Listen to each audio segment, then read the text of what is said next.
امام الانبیاء صلی اللہ علیہ وسلم کی پیاری زوجہ، امام الانبیاء صلی اللہ علیہ وسلم کی پیاری خواتین میں سے پیاری زوجہ حضرت عائشہ الصدیقہ رضی اللہ تعالی عنہا، آپ فرماتی ہیں کہ میں نے ایک مرتبہ لجپال نبی صلی اللہ علیہ وسلم سے عرض کیا، یا رسول اللہ، یہ ستارے جو چمک رہے ہیں، یہ ستارے جو آسمانوں پر جو ہے وہ نظر آ رہے ہیں، یا رسول اللہ اس ستاروں کی تعداد کے برابر بھی کسی کی نیکیاں ہے؟ اس بات سے پتہ چلتا ہے کہ حضرت عائشہ الصدیقہ رضی اللہ تعالی عنہا کا عقیدہ بھی کوئی غیروں والا عقیدہ نہیں تھا، بلکہ ان کا عقیدہ بھی ہمارا عقیدے کے مطابق ہی تھا، کہ جیسے ہم مانتے ہیں کہ امام الانبیاء صلی اللہ علیہ وسلم کو اللہ نے طاقت دی ہے، اللہ نے اختیار دیا ہے،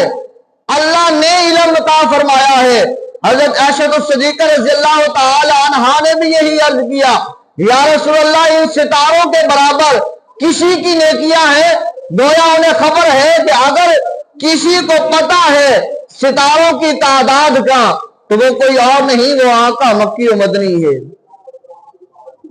اگر کسی کو معلوم ہے کہ نیکیاں اس کے برابر کس کی ہوں گی، وہ بھی کوئی اور نہیں، امام الانبیاء صلی اللہ علیہ وسلم ہے۔ جب حضرت عائشہ صدیقہ رضی اللہ تعالی عنہا نے عرض کیا، یا رسول اللہ وہ کس کی ہیں؟ امام الانبیاء صلی اللہ علیہ وسلم نے یہ نہیں فرمایا، اے عائشہ رک جا، یہ تو کل قیامت کا دن ہوگا، جب میدان محشر لگے گا، جب ترازو لگ جائے گا، میزان لگ جائے گا،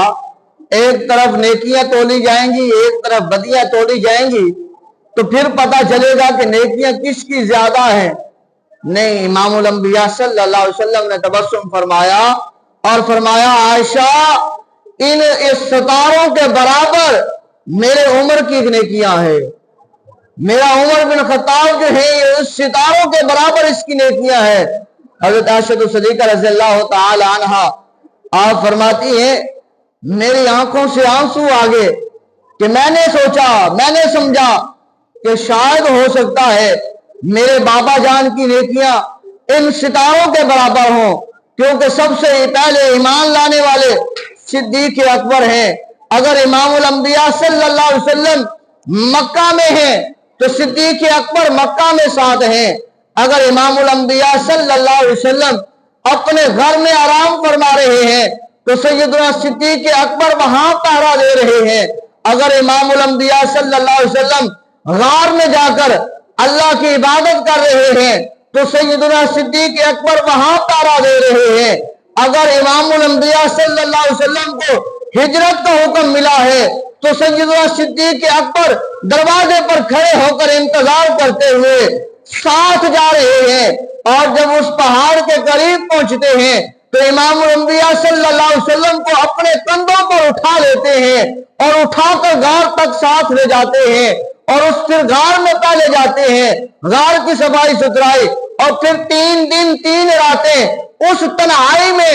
جب حضرت ابوبکر صدیق اور لجپال نبی ہیں، تیسرا کوئی نہیں ہے، وہاں پر بھی صدیق اکبر ساتھ ہیں، تو فرمایا میدان